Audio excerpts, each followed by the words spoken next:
since. What happened to her?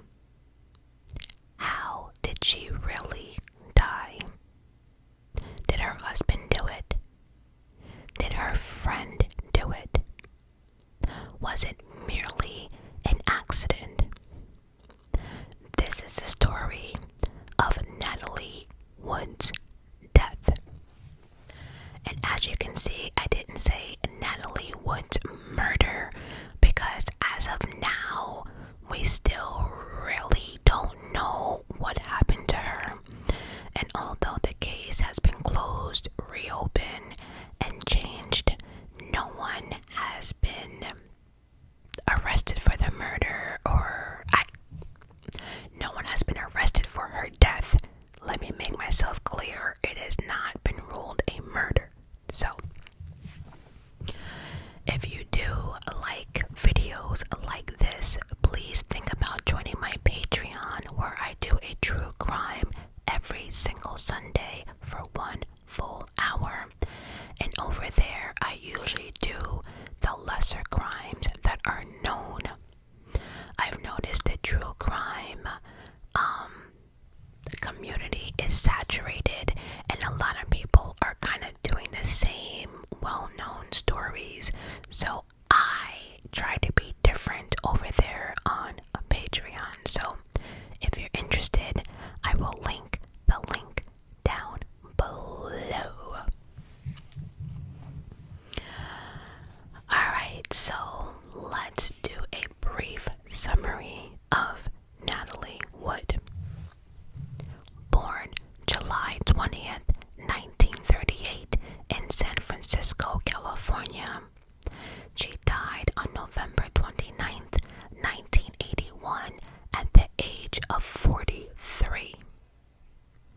She made her debut at the age of 4 on a film called Happy Land, Happy Land. Anyone watching this video, has anyone watched that film, Happy Land? Now this next part is very, very important for many different reasons. When she was a child, her mother went to a fortune teller who had prophesied that Natalie would be a big star someday, but eventually will die by drowning, especially black waters. Ever since hearing this, Natalie always had a fear of water, especially black open water, meaning the ocean at night. You ever look at the ocean at night? Black water. The ocean at night is terrifying for anyone. The time she was 8 years old, she was already in a major role in the Christmas film Miracle on 34th Street. I actually really like that film. Then in her early adult years, she did a popular film called Rebel Without a Cause in 1955. And then she did my personal favorite, West Side Story in 1961 as the main character, Maria. I love me some West Side Story. Maria. I just met a girl named Maria, and suddenly that name will never be the same to me. Don't play with me. And then she did a film called Gypsy 1962 and a film called Bob and Carol and Ted and Alice in 1969. I do want to stay here before I continue that Natalie Wood had the same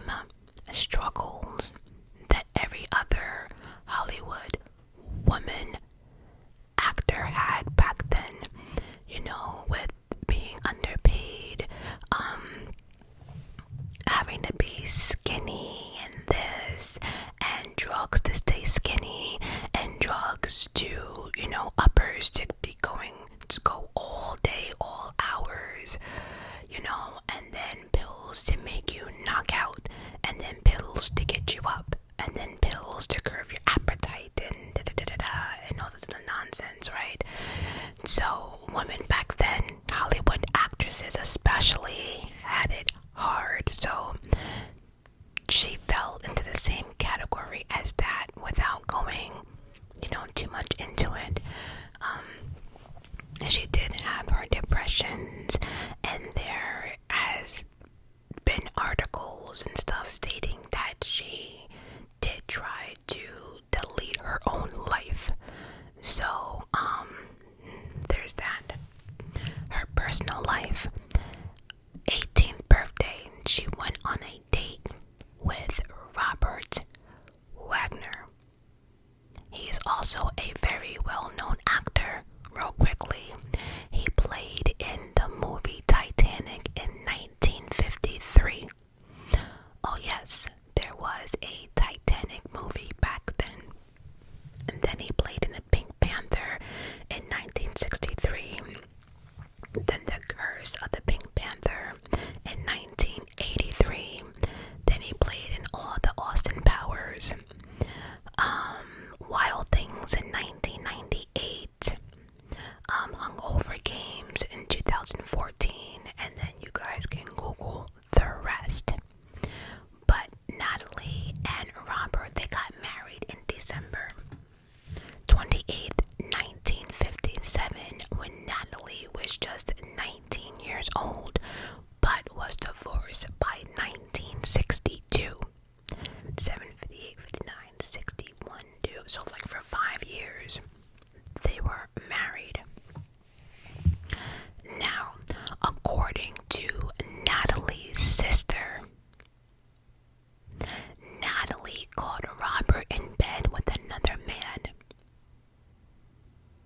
Natalie cited mental cruelties as a reason for divorce.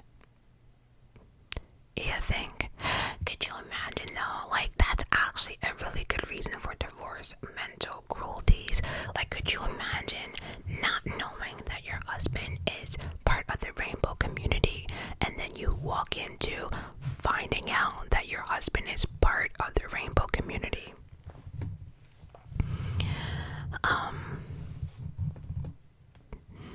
So anyway, they got divorced. Then she married Richard Gregson on March 30th, 1969. They did have a daughter together, but then filed for divorce on August 4th, 1971. So that didn't even last like 3 years. So she got divorced in 71. Then she remarried Robert in 1972, and they had a daughter as well. You got it? Good. And so, let's go into her final days. So, her final days started as a planned recreational getaway. The couple took frequent boat trips to Catalina Island, and this trip was no different. It was scheduled after Thanksgiving in late November 1981, and they did try to invite several other friends to join them, but nobody could attend, whether it was due to other engagements or holidays, or they just did not want to go. No one attended. The only person that accepted the invitation was Christopher Walken, and he only accepted the invitation because he was already out there in town working on a film with Natalie called Brainstorm. So it was one of those, well, I'm here, why not? So it ended up just being Natalie, Robert, Christopher, and Dennis Davin, the captain. Dennis would be the captain of the yacht called the Splendor. The group arrived at Catalina Island and had a dinner with champagne and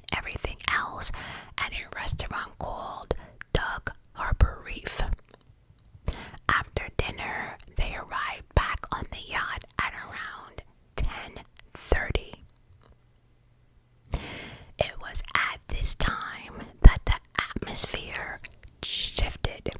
Now, a lot of people who know this case probably know about it from years and years ago, because technically this is like a 40-plus-year-old case that's still going. But from the time of this accident or death or murder, allegedly, whatever you want to call it, there has been a lot of things that have been debunked. A lot of people have come forward and admitted to lying to the police 40 years ago. People are now admitting things that they did not admit before. So just forget everything you've heard and listen up. So again, they had dinner between 8 and 10:30. 10:30 they arrived back at the yacht, and this is where the atmosphere shifted. There was some tension between Natalie and Robert. According to reports, they got into a pretty heated argument. And this is from the captain, Dennis, that came forward years later and said you could hear them fighting from where he was on the boat. Now, years ago, Dennis, the captain, claimed that he heard nothing, that he didn't see anything, he didn't hear anything, there was no fight, no this, no that. I think 20 years later, he decided to come clean, and he's been on talk shows and interviews claiming that he did not, admitting that he did not tell the truth back then, but he's telling the truth now, that there was a nasty fight on that yacht. It sounded intense, and at one point, Natalie stormed off, leaving the cabin where they were. Natalie was last seen around 11:05 p.m. on November 28th, 1981, after an argument with her husband Robert.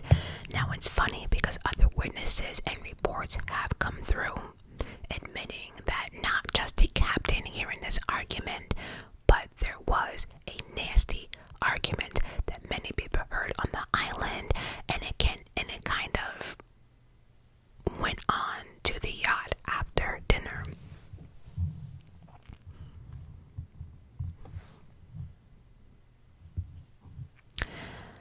After that, Natalie just vanished. Robert and Christopher started looking for her. When they noticed she was gone, they searched the yacht and called out for her, but it was like she had just disappeared. Now the yacht is not very big, right? And so they could not find her. It was not until the next morning at around 7:30, 8 a.m. they found her body floating in the water about a mile from the yacht. Now this is creepy, because this tells a lot. She was wearing a flannel nightgown and some socks. That's it. They also found an inflatable dinghy. Now, at first, I was like, what the hell is a inflatable dinghy? It's an inflatable, in my eyes, the safe boat or safety boat or whatever.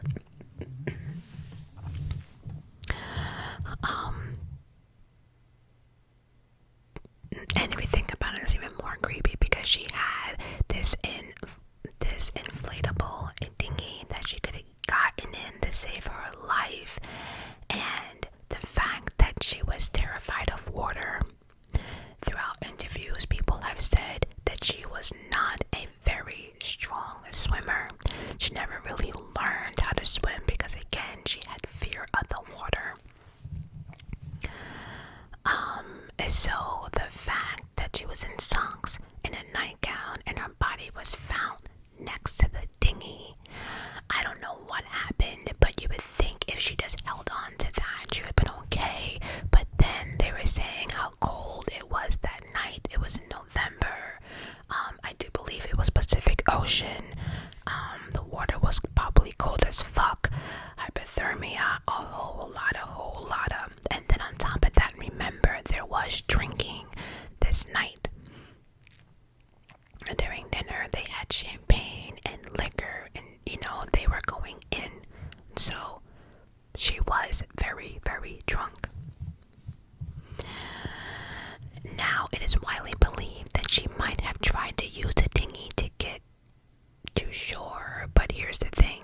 everyone who knew Natalie knew she was afraid of water and was not a very strong swimmer. So right there, she would have been fearful and just full of fear in general. So that alone raises a lot of eyebrows and a lot of questions. Now, the autopsy confirms that she died around midnight due to the content that was in her stomach. Now, what does that mean?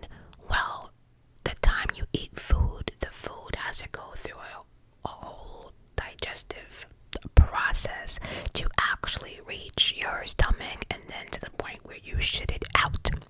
So the digestion process stops as soon as you die. So if they can, from the time she had dinner and from where the content of her food is, they can sit there and tell what time she died. So again, yeah, depending where your food is during your digestion can determine, what time you died. And it seemed as if she died around 12 o'clock because she had dinner between 8 and 9 o'clock. Her blood alcohol level was at 0.14, which is very, very high. And a few medicines were also found in her system, some to treat pain and some for motion sickness. Now, at first, her death was ruled an accidental drowning, with hypothermia being a serious factor. But as time went on, people started to question that explanation. There were reports that she had bruises, over 24 bruises to be exact, on her body, which did not really fit the idea that she simply just drowned. It was all very suspicious. And again, let me make myself clear that this is still an ongoing investigation and nobody has been charged with her death. This is just conspiracy theories, allegations, yada yada yada. Her husband, though, has always maintained that her accident was just that, an accidental drowning. So, let's talk about some of the conspiracy theories or theories.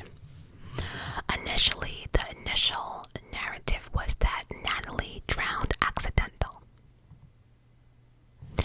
It is assumed that after a night of drinking and then a heated argument with her husband, Robert, she allegedly tried to board a dinghy to leave the yacht, slipped and fell into the cold waters of the Pacific Ocean.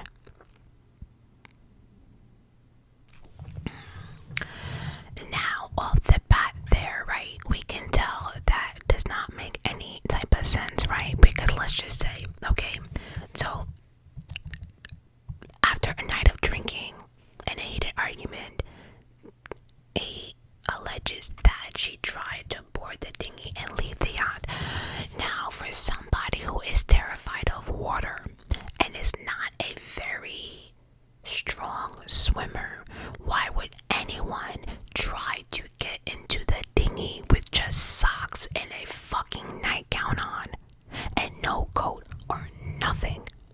So right there, for me, that doesn't make sense, because if shit was that bad, right, why not just wake up the captain and be like, look dude, I want to go home?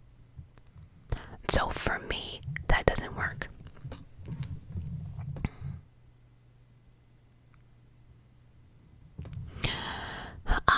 The coroner report at the time ruled her death as accidental. The theory was supported by her blood alcohol level, which could have clouded her judgment, causing her to act irresponsible. Again, for me, there's a whole lot of there. And then again, it's saying this explanation has been challenged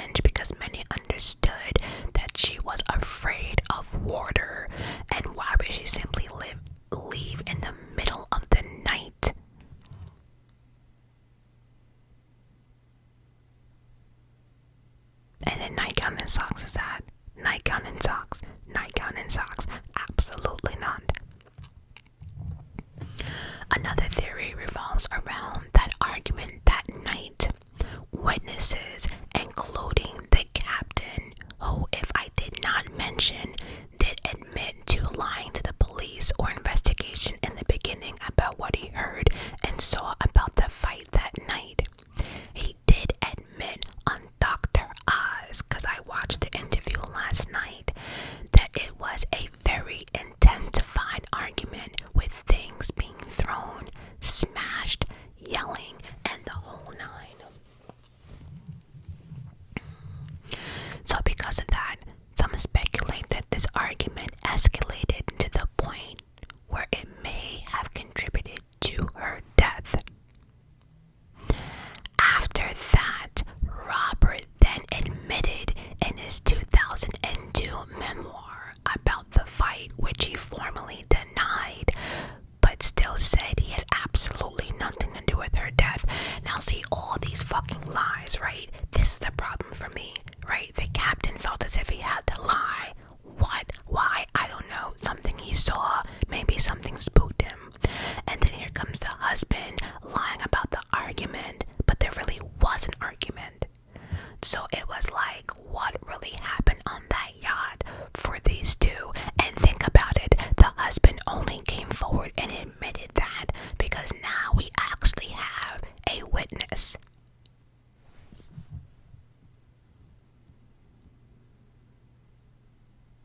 Something happened on them. Something happened on that boat. Something else. I don't know what it is, but now from other witnesses from then.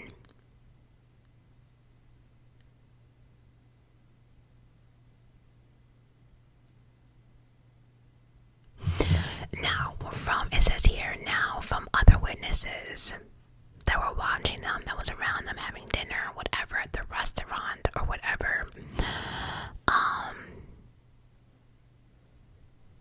People did say that there was an argument, and the argument, from what people heard, was because Robert thought that Natalie and her co-star, aka the friend that was on the yacht, Christopher, were flirting.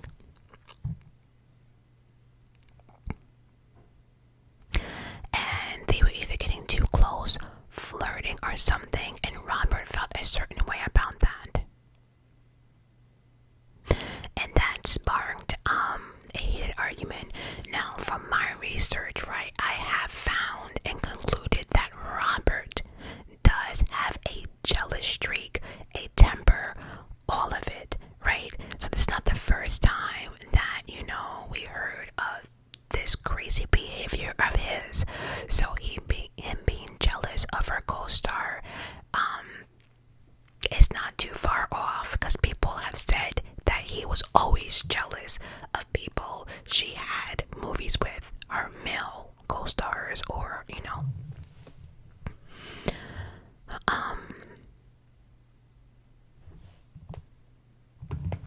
now Christopher Walken hadn't said anything else. Nothing else has come of him being on that boat, lying, nothing. He was cleared, and that's that. No one has bothered him again. Because from what I understood and read, that Christopher went to bed. He went to bed, had no knowledge of nothing. So I don't know about that, because it does question if that fight was as bad as the captain said it was. Again, they were drinking. Maybe he was drunk and didn't hear nothing. I don't know. Then there was another witness who claimed they heard screaming or help or something like that. But then that was also debunked with the fact that there was like music and partying going on and a lot of loud music from the island. So it would have kind of been impossible for someone to hear like the fight or her screaming for help over the sound of the music. And I think a scientist says that sound travels faster in water or something, so there was kind of no way she could have heard that. I don't know.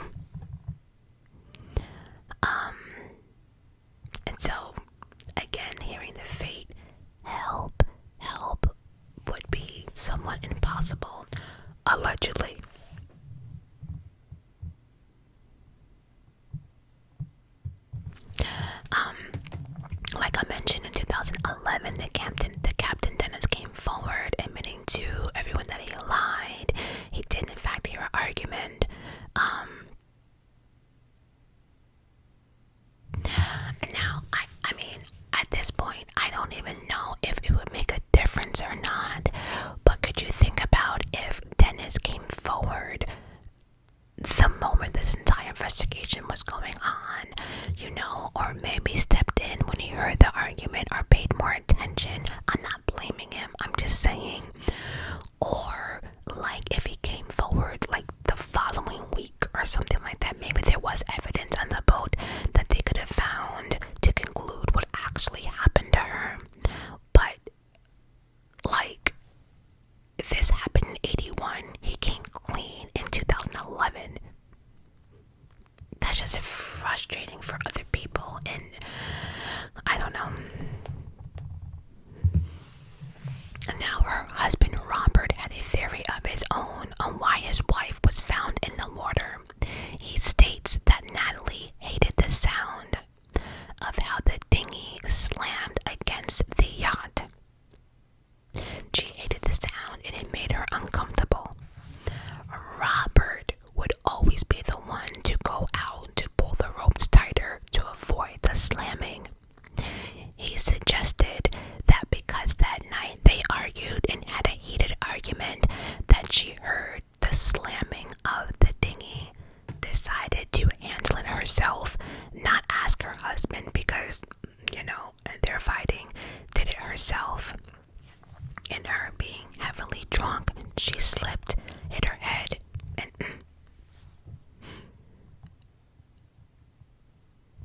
so. But again, there is no concrete evidence of this to support this theory either. Alright, and then there is another theory that people in Hollywood or Hollywood insiders didn't actually have something to do with her murder, but actually helped cover up her murder because there were secrets that she knew in the industry that maybe they didn't want them to find or something. I don't know. They were claiming that the insiders or like directors or something helped cover up the murder because she knew something, and if people dug too deeper or something, they would find out secrets. I don't know, but again, there's absolutely no evidence to support this whatsoever. I mean, Hollywood is one big dirty secret, if I'm being honest.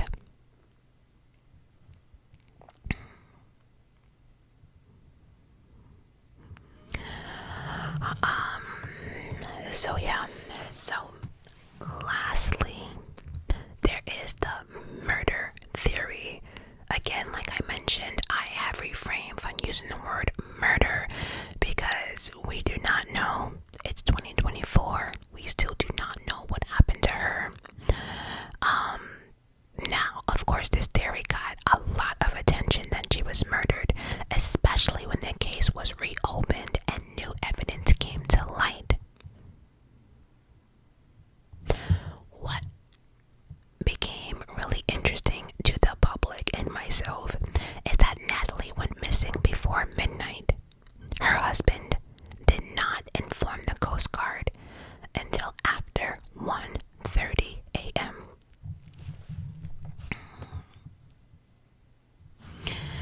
Then in 2013, the coroner's report was released and people noticed all the bruises on her arms and head, legs, and wrist. I think again there were over 24 bruises. I've watched that show, Autopsy interviews. I have listened to other coroners talk, right? And so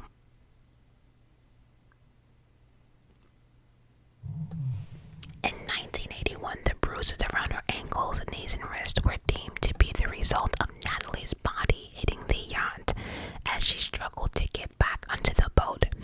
So they're saying that the bruises came from her falling off the boat, off the yacht, and then her trying to get up on the dinghy. That caused all the bruises and stuff. However, as years went on, it's clear now that those bruises were there before she fell into the water. All the coroner's reports and people who gave their opinion have all came to the same conclusion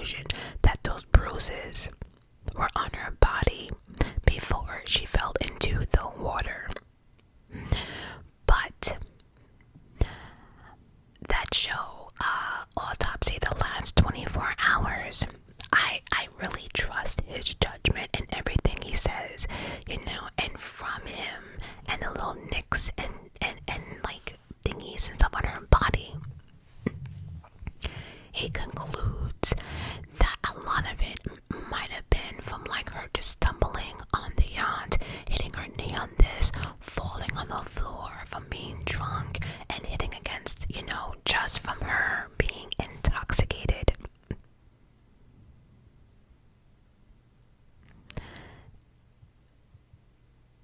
Remember, she was really, really, really drunk. But he also did see what he considered defensive wounds on her hands and wrist area. But everything else, he concludes that it came from her falling or something prior to her falling in the water. So whatever happened before she hit the water.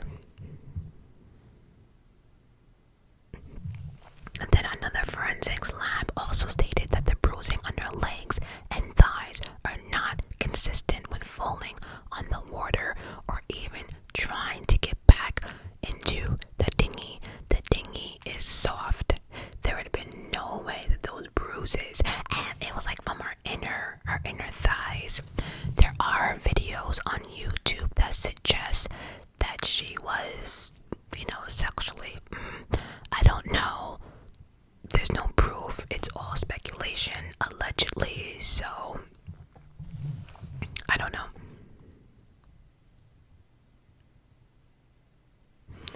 And then some say that the bruises seem as if she was either pushed or pulled or forcefully pushed of some sort, or some type of physical altercation happened. And then I did mention witnesses coming out also stating they heard arguing and a woman shouting for help. But again, I told you guys that would not have been possible.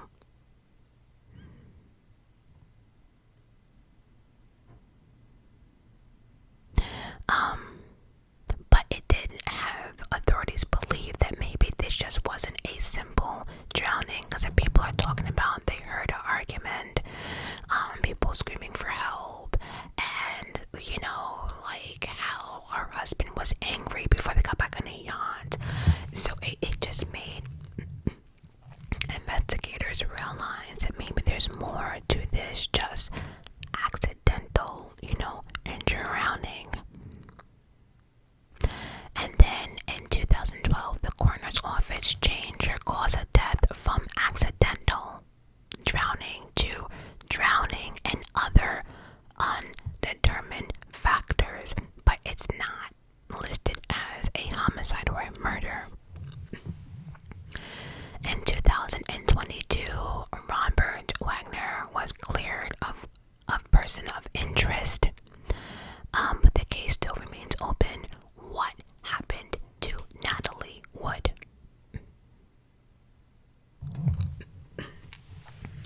Now, before I end this video, I do want to say that something caught my attention on Dr. Oz, and I don't think anyone's really thinking about it because they don't think it goes hand in hand, but it actually does. So, on Dr. Oz, he was actually going through the autopsy report, and the one thing that caught my attention was her bladder. Her bladder was full, 300 cc's. Now, I know our bladder stretches, but baby, if I saw that much urine on an ultrasound scanning a patient, I would think they would have a blockage, right? Something's wrong. Like, why is so much of that urine in your bladder? But we all know when you drink, you go to the bathroom more. So my point is this. I feel, and kind of like what Dr. Oz is hinting at, but I actually agree with him. I feel as if when Natalie hit the water, she was unconscious, right? Because we all just mentioned, well, I mentioned that Natalie had a fear of water, dying, the fortune teller, all of it, right? So you're telling me that she fell into the water and was trying to swim for her life or stay alive, and she did not